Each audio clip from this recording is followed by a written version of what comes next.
Welcome to the To Be Honest podcast. Today, I have the pleasure of chatting with Alexandra Gonzalez, a 23-year-old Bay Area resident who currently works at CDFI, a community-centered organization that helps to strengthen local and underestimated business owners and build sustainable communities. Alexandra is here today to share a bit about what it was like growing up in a household where mental illness was present, as well as her personal experience with anxiety, depression, therapy, and how photography and yoga play a positive role in her life. So welcome to the podcast, Alexandra. Hi. Before we get into your experience and learning more about who you are, I like to ask every guest, to be honest, how are you doing today? Today I'm a little bit under the weather. I just came back from a long trip, so I think I'm just like dealing with that travel kind of sickness that happens sometimes in the airplanes. Yeah, where did you travel to? Japan, so a my big gosh. trip. Yeah, that's amazing. How was it? Really fun. I got to visit my best friend basically with her family, so it was both really exciting to visit such a different place, but then also kind of spend time with her family, who I love a lot. So. Yeah, that's really awesome. Yeah, well, I'm sorry you're sick, but hopefully you have like good memories from the whole trip that can carry you through like getting recovering from your cold. But yeah, I'd love to jump into talking about your experience with mental health. You've shared with me that your dad is an immigrant and that both of your parents have experience with mental health. And yet mental health wasn't really talked about or discussed in your household. So I was wondering if you wouldn't mind sharing a bit about what it was like in general, like growing up in your household. Definitely. I think it was a very unique experience that I had specifically around mental health. My dad had his first psychotic experience when I was 1 years old, I believe. And my family's parents, their households were never really talked about. Like mental health wasn't something that was discussed, even though after hearing more about it, it definitely was around in certain instances with other family members, but it just wasn't something that people talked about really. Um, and then I think learning through what my dad needed to go through in his experience, my mom ended up becoming a public defender and like specializing in mental health cases. And she eventually was the go-to person that had the most experience around how to serve mental health populations just because of what we had to learn with while going through it with my dad. So I've kind of been on both ends of how to expect mental health issues, and then on the opposite end of seeing how people with mental health issues are processed, at least within the courts. Yeah, that's so interesting. I didn't realize that your mom became a public defender from your dad's experience, but Yeah. what a like task and role to take on. That's pretty amazing of her. Like, do you remember what the experience was with your dad within the mental health system? Like, was there something that made her become an advocate for others that like inspired her through your dad's experience? Yeah, I mean, it definitely just kind of came together because seeing how hard it was for, I'll say, someone who was quite affluent and quite accessible into those resources, how it was still pretty hard to find a hospital bed in times of real crisis. Because for my dad's experience, it was more of kind of seasonal. So he wasn't like completely severe the entire year. It would just have a few episodes or certain flare ups. And in those moments, he needed to be at a facility. But at least within California, and I'm sure this is around the country, if not around the world, those facilities really are hard to find. And if they are available, a lot of them are full or there's wait lists, or people just have a hard time getting into those places and there's just not enough of them. Um, so just, and she speaks English. She was on the route of becoming an attorney. And that was still hard, we found, to get him the resources that he needed in the times of need. And trying to, as much, divert away from the criminal courts or jail if possible.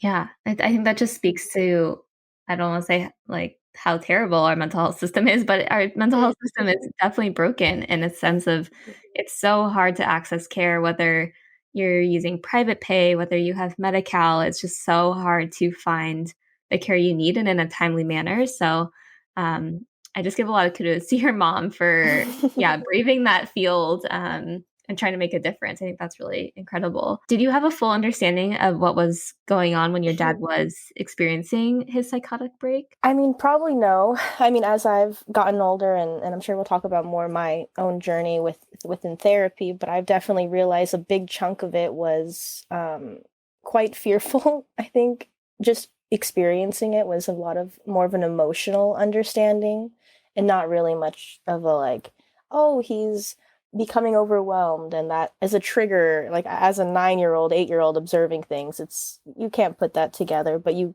can definitely have a sense of something isn't right. And there are feelings of scaredness, worry, confusion, that eventually made sense. But I definitely probably had 13 years to like process. Like that was a lot for a little kid to kind of see and experience and then make sense of it. So now at 23, kind of like, okay, this is why I might have anxiety over certain issues, because I'm worried that, yeah, things could happen again. Absolutely. Yeah, I think that's completely valid on your part. I think anyone in your position would probably feel the same way. Because mental health wasn't really talked about in your household, what was your perspective on mental health when you were growing up? And there's a saying that like your reality is definitely based on how you grew up. So your household is definitely like how you feel other people are raised. So I didn't really know that going to hospitals every summer or something wasn't unexpected or something that wasn't different. I thought everyone had a person or someone who they needed to like check up on, if that makes sense. So I just assumed that those issues were quite normal with people, at least growing up. And it wasn't until I got outside of my household that I started kind of put together like, oh, like this happens to people, but not as often or as much as I thought it did. Mm-hmm. Yeah. Mm-hmm. Yeah, I can imagine it was probably normalized for you to an extent. Yeah. So, Mm-hmm. um, did your mom ever like talk to you about what was happening, or was it just like you kind of or you saw it happen and just kind of had to process it on your own? So with my mom, I definitely think that we had more deep conversations about like my dad maybe feeling is very sad or something like that. Um, but she was always also the main person that had to kind of go and see, like oversee his care. So I was with my grandparents and family, external family a lot. And I was the only child, so I was kind of able to go to other family easier than I think if there was like a lot of brothers and sisters.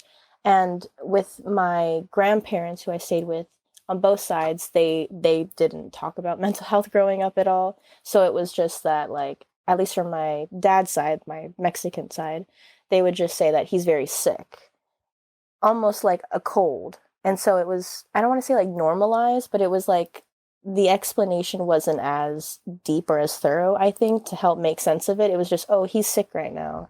Um, like as if he's going to the hospital for a cold and he'll come back and get fixed. But with mental health issues, they don't really just kind of go away. So I think I would get confused when he would come back and then it would happen again. Like, oh, I thought he went to the hospital. I thought this was wrapped up and resolved. Because my understanding was like, oh, it's just like a physical illness or like something that can get fixed. Yeah, yeah. So you thought he would be like cured at some point. Yeah. I thought there was an ending point of it, but yeah. Yeah, and I know your mom also experienced some of her own mental health challenges. Do you mind sharing a bit about like when that started happening, and what you think may have like triggered all of it? Yeah, I mean, hers is also an interesting case. I think maybe a bit more common than people think, at least with her scenario. I'll just say, like, as a context, she's very hardworking, very focused, goal driven. But I think a lot of that comes from what she has learned in her own experience, as kind of being a child of a narcissistic and abusive father. And so she is now in her 50s kind of putting together things. Like she was diagnosed with depression when she was like 45 or something. And she was saying, you know, I have this great job. I'm enjoying what I'm doing. Essentially, I should have everything. And my dad was stabilized, independent, and they were split up. So essentially everything was kind of calm and going well, and yet she still wasn't feeling satisfied or happy. And she said she was sitting on her 45th birthday in the car and just thinking, like, I don't know what I'm doing. like why is it not going together at 45? I should, things should be wrapping up. And so she's had kind of her journey even later in life. So she's been working on that. And with that is work exhaustion that she's now realizing. And she actually took a leave of absence to kind of help correct it because she felt herself this year spiraling. Totally understandable. I just think it's nice to hear from, well, one, a child of someone who has parents with mental health challenges, but also the fact that they have received treatment even later in life. I think that's just like so noble in a way. And I don't want to say brave because like we should like normalize it. It should be like a normal thing to seek treatment, but it's still stigmatized. So I just applaud her and your dad too for seeking treatment. It definitely took her a while to come to her boss. Like I think it probably was like 2 months, if not 3 months in the making, to her saying like, this is like, I'm not doing okay again. Like, I need to fix this. And I think it was really hard for her to kind of admit that. Everyone was very supportive. They're like, take the time you need. Your job will be here. Everything will be fine. Just, make sure you're okay. Mm-hmm. Yeah, that's really nice that she had a supportive environment. And then you also have experience with mental health challenges. I know that you first started experiencing symptoms of anxiety. That was kind of like the first thing that happened in your journey. But when did you first start experiencing symptoms of anxiety? Yeah, so I would say, is it? I would say like there is a specific like moment. I think it was seventh grade during spring break, seventh grade, and I don't know.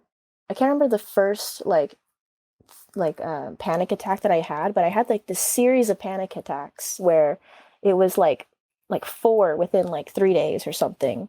And the panic attack in the sense of like it was an hour long. I would black out. My hearing would go out. I had I thought it was the pancreas explosion, or yeah.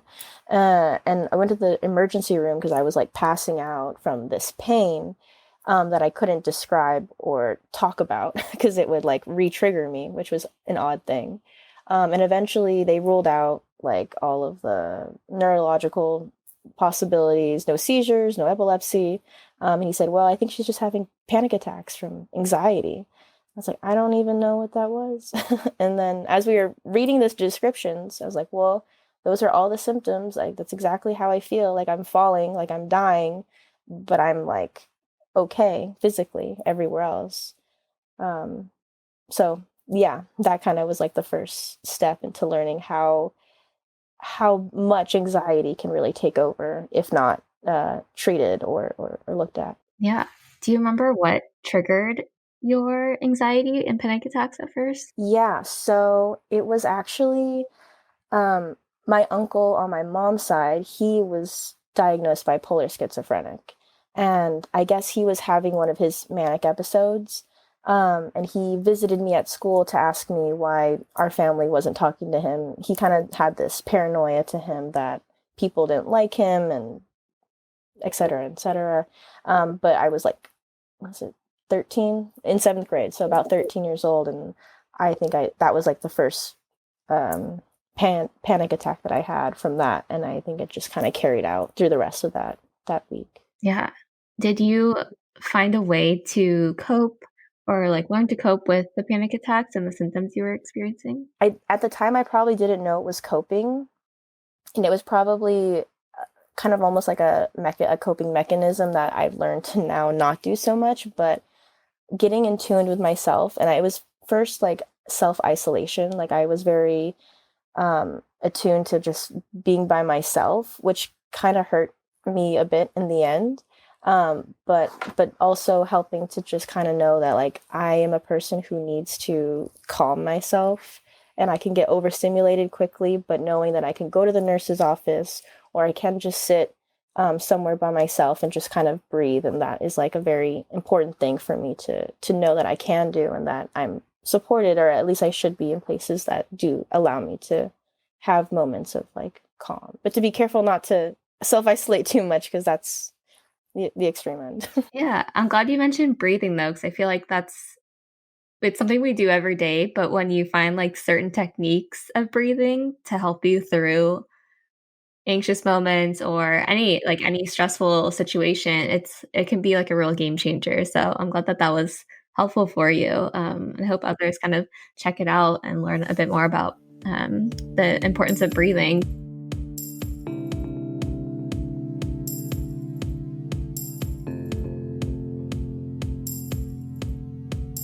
Yeah, I wanted to also ask you about your diagnosis with depression. 'Cause I know that's one of your diagnoses. So I was hoping you could just share a bit about your experience with depression, like when you first experienced it, and yeah, and how it's kind of linked to your generalized anxiety disorder. Yeah, I'll definitely say first that they really go hand in hand. If not, if one happens, then the other one is bound to happen, and vice versa. I'd say my first real hit was probably like junior year. And I think that's when my dad had his most severe. It was during the summer, I think, that he kind of went missing for a few days. And I was just really thrown off and probably exhausted. And also kind of comparing myself around to my friends who were maybe like excited to go to college. And I was just kind of like, I hope my dad is okay. I don't know what's going on. I don't know what I want to do. I can't even think about that. And just feeling really low and anxious and stuck. And I think that was one thing that I've also learned through therapy is that I think anxiety is kind of coined as being scared of what's going to happen in the future, and depression is the fear of the past coming back. So you're kind of stuck without really experiencing the present moment. And you're really just kind of fighting between a future that we don't know will happen and a past that has already moved on from.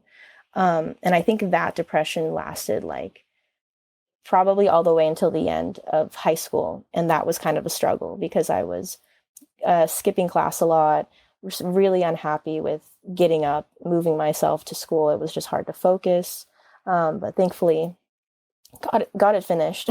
By a miracle, I got it finished. Yeah. And then, so currently, I'm curious, do you still experience depression and anxiety, or what does that kind of look like today in your current life? So I think because I mentioned one of the coping things that I learned was to self-isolate or to like self-regulate. I recently went through, I'll say like my first pretty big breakup last year, and I was sort of prepared for it in terms of like I knew it was going to happen, but I think any feelings of sadness or grief or loss is a trigger in a sense. And that really, I was like, I really took that time to say, okay, like why, like I shouldn't feel like my whole life is going to fall apart. Because this happens to everyone. Everyone goes through breakups and loss, but I was noticing like this is really intense. And I think it took me to get to that point to really evaluate how to not let my depressive symptoms get flared up so easily or so intensely, because it's really life disrupting. Like I was in college and I definitely was battling with depression during the pandemic. I was very isolated, as everyone was. But I think it just took a really hard time to look and see what can I do to mitigate the depressive feelings so they don't overwhelm me and disrupt my whole life. Yeah. Yeah, definitely. And then as far as your diagnosis goes, did you feel comfortable talking about it with your family? What was that experience like once you were officially diagnosed? Yeah, I think because of the more severe things that we went through with my dad, they were definitely more receptive to diagnoses. I will say that like my grandparents were probably more like, oh, like I grew up very lucky, I think, like I never worried about food or things like that. So I think with them, like, like, why does she have anxiety, depression? Those are just, she's weak in a sense. So I kind of got some of that in a backlash sense, but my mom, because of her work and helping my dad so intimately, she was always quite understanding and saying, okay, like if these are just like anything else, if you had diabetes, you take medication or you don't do certain things, or if you need glasses, it's just like anything else. So she was quite receptive to what would the treatment plan be to make sure that these things don't take over in a bad way. It's kind of comforting, I'm sure, as an individual who is being diagnosed, to know that someone close to you has been through this before with someone that they care about. So, and definitely just acknowledging and not saying like, well, maybe you don't, but just accepting it, and then and just being very accepting of it. yeah, that's great. Yeah. And then your family, it sounds like your dad's side of the family, there is like a stigma associated with mental health. Do you have a feeling or idea of where that comes from? I would say like, so his family, very loving, very big family. They're, I would say like just, you'd say like a very quintessential like Mexican household. A lot of love, a lot of passion, but not a lot of maybe discussion on how you're feeling or why you're feeling what you're feeling. It's more just like, okay, we feel this way and we'll get through it. And, you know, there's other things, there's more important things than yourself. There's kind of the collectionist mentality. And that might be a cultural thing. I'm not exactly sure why, but I think I'm also very lucky that really at the heart of that family is love, and no matter what, like maybe the words come out a bit harsh, maybe they're not as kind, but they're full of love, and at the end of the day they really will be there no matter what. Yeah, that's awesome. I love that there's good intention behind all the, like, you could see past sometimes the harsh words maybe, and see that there's good intention, good, and they have good hearts. It's just, a matter of, yeah, cultural differences probably. And yeah, you've shared with me that you use therapy as a tool, which is great, to manage your mental health. So would you mind sharing a bit about, how you found your therapist and what your experience with therapy has been like? Yeah, so I probably have had like 3 therapists or so, significant ones that I would see routinely. And it wasn't until this one that I recently got in last fall that has really, really helped me.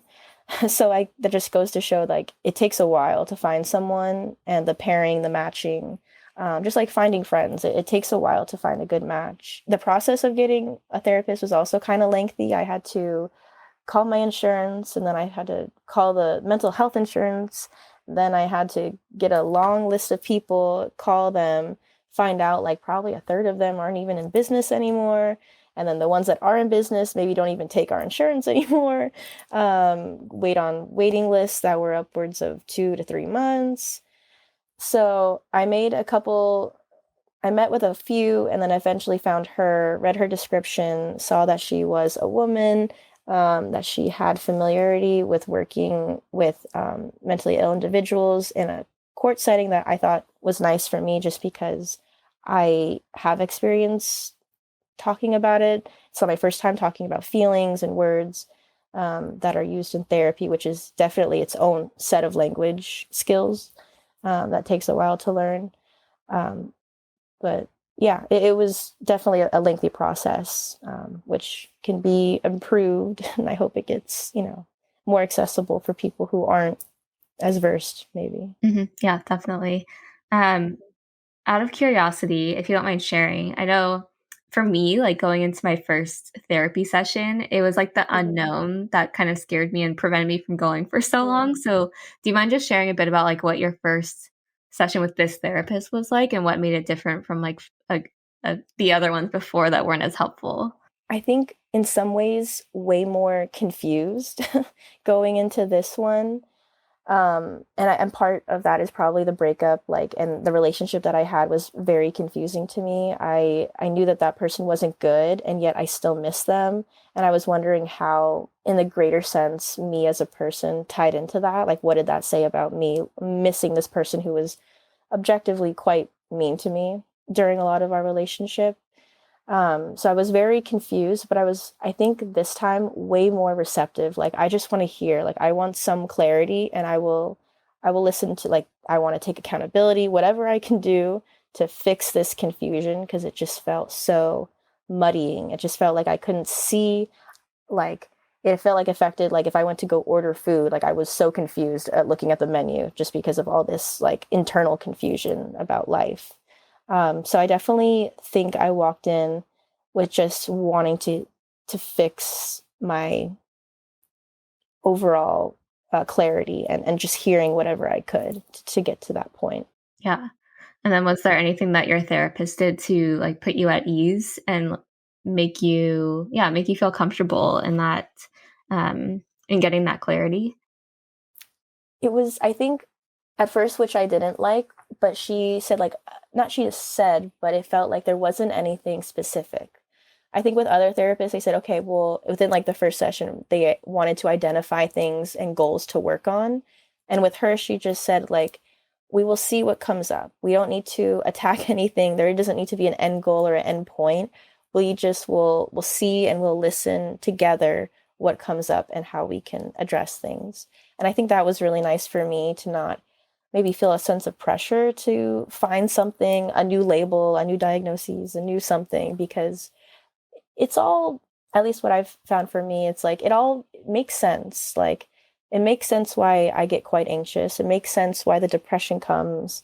It just takes a little bit of time and really careful listening and brutal honesty within myself. Like, yes, I contributed in this way, or I saw these patterns and I chose to not call them out or set a boundaries. I think those are also very important that get overlooked. But yeah. Yeah, that's really great. I'm glad that she provided that like safe environment for you to kind of just like talk and for her to listen. And then, yeah, I think it's important for a therapist to just like hear a person out and not jump to conclusions right away. And like a person is so complex. So it's nice that she just let you kind of almost like let you lead the session in a sense. I'd love to chat a bit more about some of the like passions in your life, including photography and yoga. So I know those have been some positive influences. So how did you first get into photography? Yeah, so I'd say photography slash like video making or just being creative. I think I grew up a lot watching TV, as many kids from the early 2000s did. But I really love documentaries and I wanted to become a filmmaker, and maybe I will.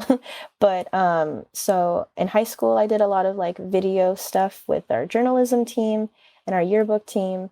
But it kind of, when the depression kind of hit, I really just wasn't able to focus on it. But as I've kind of come back together, learning that creative outlets for me are really helpful when I can't maybe verbalize or express myself.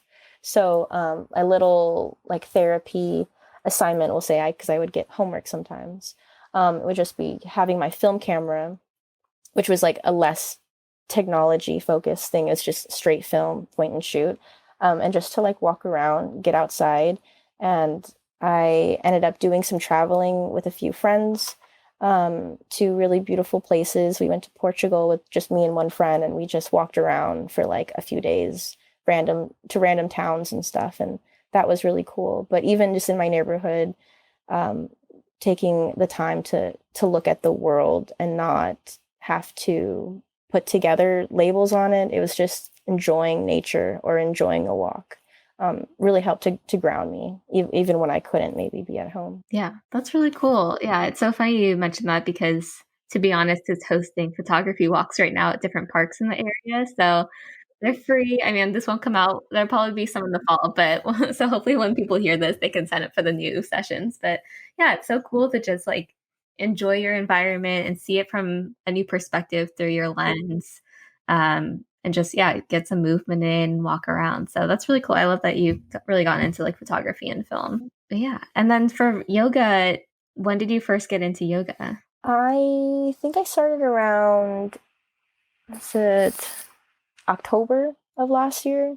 But I had done it off and on sporadically, maybe throughout high school. I mean, California, we have that stuff. It's just kind of around. But I started taking it more seriously, and one of the the other assignments that I had with my therapist was to make sure I was moving at least once a day and moving outside of the house. So say I didn't make it in time to go outside, and because it was like daylight savings time, so it got darker earlier.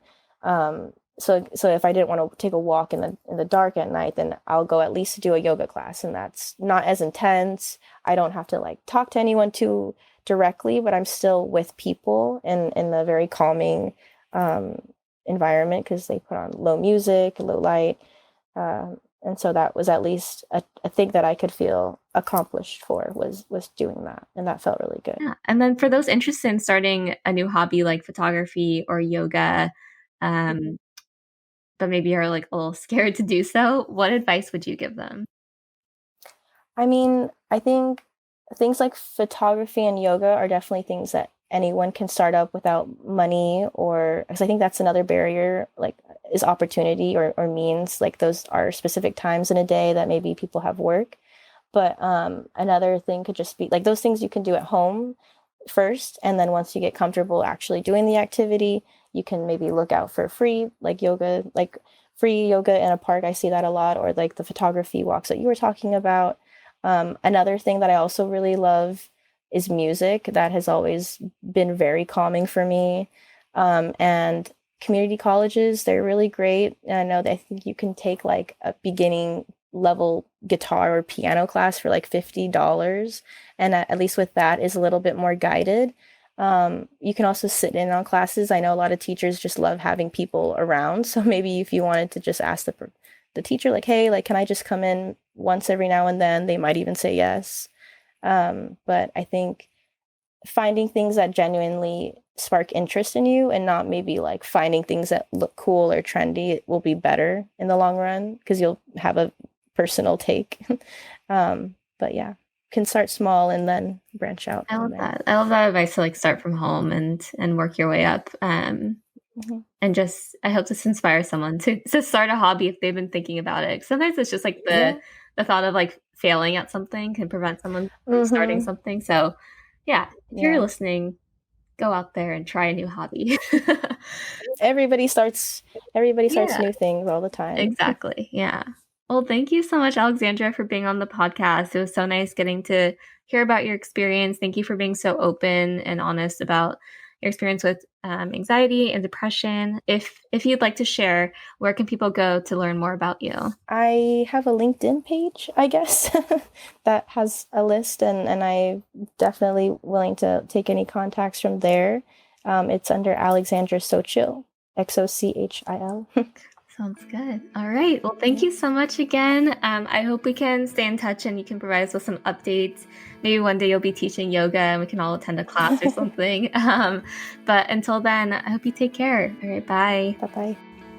Thanks for listening to the To Be Honest podcast. We are incredibly grateful for your support over the last 4 seasons and look forward to sharing even more personal mental health journeys and stories in the future to help normalize the conversation around this topic. To Be Honest is a program of Momentum for Health that encourages youth and young adults ages 14 to 25 to express themselves through creative media and seek help in times of need. If you or a loved one is looking for behavioral health services, please call 988 to locate options available in your area. Season 4 of the podcast is hosted and edited by me, Avery Cruz.